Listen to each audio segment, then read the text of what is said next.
Assalamualaikum warahmatullahi wabarakatuh. Pada video pembelajaran kali ini kita akan melanjutkan materi kritik seni pada bagian kedua.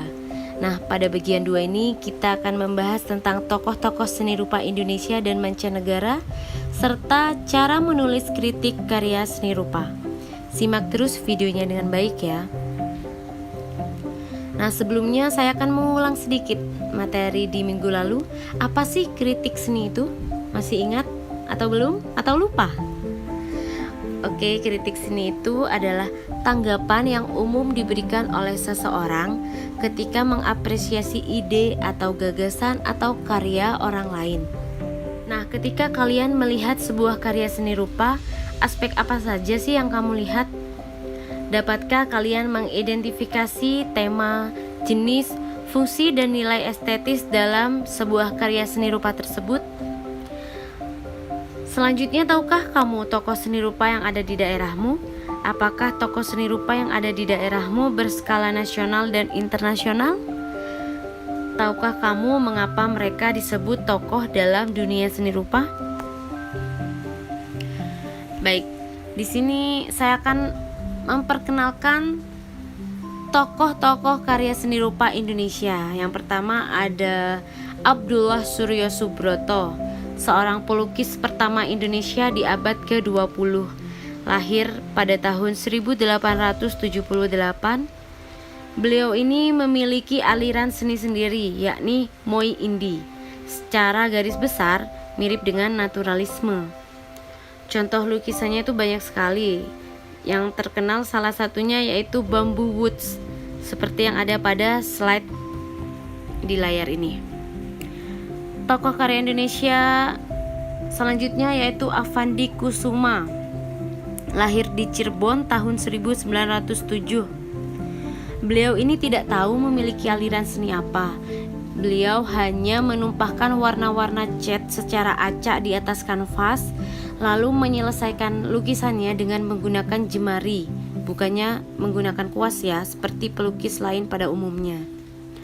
Contoh lukisan karya beliau adalah kebun cengkeh, perahu, dan lain-lain. Nah, pada slide di layar ini adalah contoh lukisan kebun cengkeh. Tokoh karya seni rupa Indonesia yang selanjutnya adalah Delsi Syamsumar. Terlahir di Medan tahun 1935. Beberapa contoh karyanya adalah Heroisme Cut Mutia, Kereta Api Terakhir Yogyakarta, dan komik Si Semut, dan masih banyak lagi karya beliau. Pada contoh slide di depan ini, di layar ini adalah contoh karya komik Si Semut. Nah, tokoh karya seni rupa Indonesia itu banyak sekali ya untuk disebutkan. Nah, di sini Ibu tampilkan hanya tiga tokoh karya seni rupa Indonesia saja. Selanjutnya adalah tokoh karya seni rupa mancanegara. Yang pertama ada Auguste Rodin, adalah pematung Prancis dan termasuk salah satu pematung utama dalam masa modern. Tokoh seni rupa mancanegara selanjutnya adalah Vincent Willem van Gogh, adalah pelukis pasca impresionis Belanda. Nah, ini adalah contoh karya Avandi ekspresionis yang tadi menggunakan jari jemarinya untuk melukis dengan menumpahkan beberapa warna cat secara acak. Karya selanjutnya ada karya abstrak dari Jackson Pollock. Nah, selanjutnya ini ada karya naturalis dari Bin Abdullah. Selanjutnya ada juga kubisme Picasso. Karya selanjutnya ada romantisme, aliran romantisme dari R. Saleh. Ini ada karya kucing abstrak figuratif karya Popo Iskandar. Dan ada juga aliran surrealisme karya Salvador Dali. Baik, tadi sudah dijelaskan tentang tokoh-tokoh karya seni rupa Indonesia dan mancanegara serta contoh-contoh karya beliau. Selanjutnya kita masuk pada konsep Kritik karya seni menilai tentang hasil pengamatan karya seni rupa yang memiliki ukuran panjang dan lebar dengan sudut pandang pengertian unsur dan prinsip seni yang baik. Contohnya itu ada seni lukis, seni reklame, seni grafis, batik, tenun, dan lain-lain. Nah, kritik karya seni rupa ini juga bisa pada karya seni rupa 3 dimensi. Contohnya itu patung, guci, dan lain-lain. Nah, ini ada jenis-jenis kritik karya seni rupa. Di video pembelajaran pada bagian 1 sudah dijelaskan tentang jenis-jenis kritik karya seni rupa ya. Yang pertama ada kritik keilmuan, meningkatkan wawasan pengetahuan, kemampuan dan kepekaan kritikus yang tinggi untuk menilai atau menanggapi sebuah karya seni. Selanjutnya ada juga kritik populer, kritik jurnalistik. Bagian 1 ini sudah dijelaskan secara lengkap ya. Kalian lihat lagi video bagian 1 untuk mengingat materi ini. Selanjutnya fungsi kritik karya seni rupa. Fungsi kritik karya seni rupa 2 dimensi adalah untuk mengapresiasi sebuah karya yang ditinjau dari beberapa unsur seni rupa. Unsur seni rupa ini sudah kalian bahas, sudah kalian pelajari di pembelajaran seni budaya kelas 10. Masih ingat belum? Yang pertama unsur seni rupa ada titik, garis, bidang, bentuk, tekstur, gelap terang, kaidah estetika, kesatuan, keseimbangan, harmoni, fokus, komposisi. Nah, tahapan penulisan kritik karya seni yang pertama adalah mendeskripsikan. Deskripsi adalah tahapan dalam kritik untuk menemukan, mencatat, dan mendeskripsikan segala sesuatu yang dilihat apa adanya dan tidak berusaha melakukan analisis atau mengambil keputusan atau kesimpulan.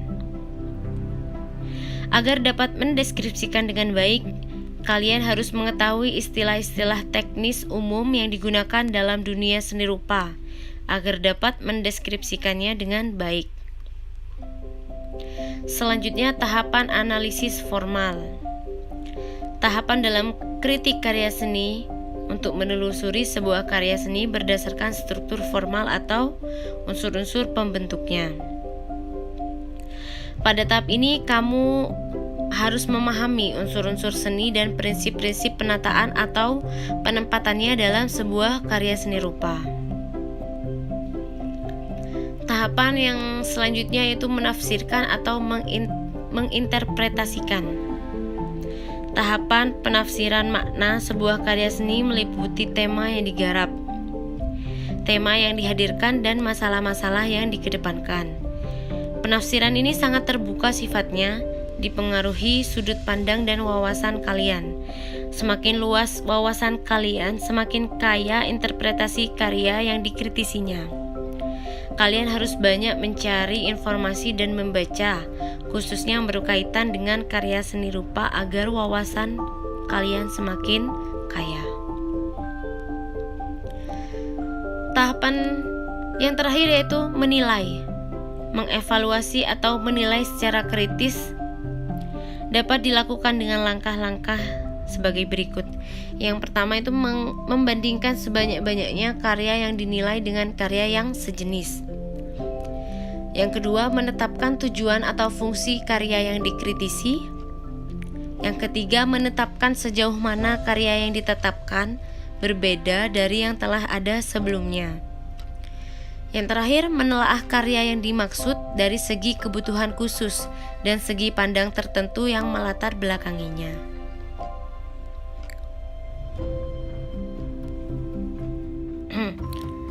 Nah, ini menilai, menetapkan pesan estetik dan tujuan atau fungsi karya yang dikritisi, menetapkan sejauh mana karya yang ditetapkan memiliki pesan moral, perbedaan atau originalitas, serta kualitas estetik dari yang telah ada sebelumnya.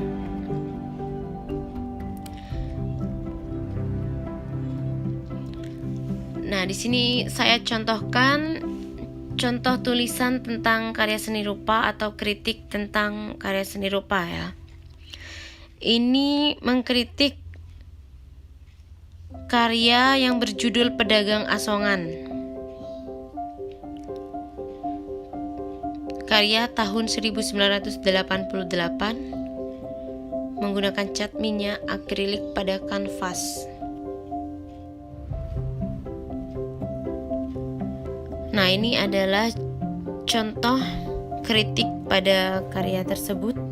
Dalam lukisan yang berjudul Pedagang Asongan, Hardy mengungkapkan sebuah satire simbolis tentang kecemasan anak jalanan.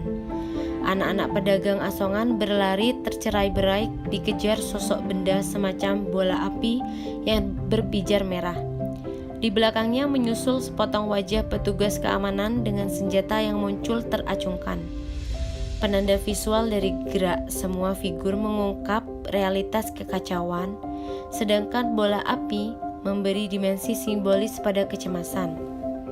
Suasana itu didukung dengan setting kota yang kering, lewat warna kontras pada jalanan yang hitam dan dominan warna kuning, serta gedung-gedung putih dengan latar langit yang biru. Maka karakter siang yang terik panas menambah suasana kegalauan. Karya ini dapat dikategorikan dalam karya ekspresionisme simbolis. Nah, kita lihat lagi karyanya seperti ini.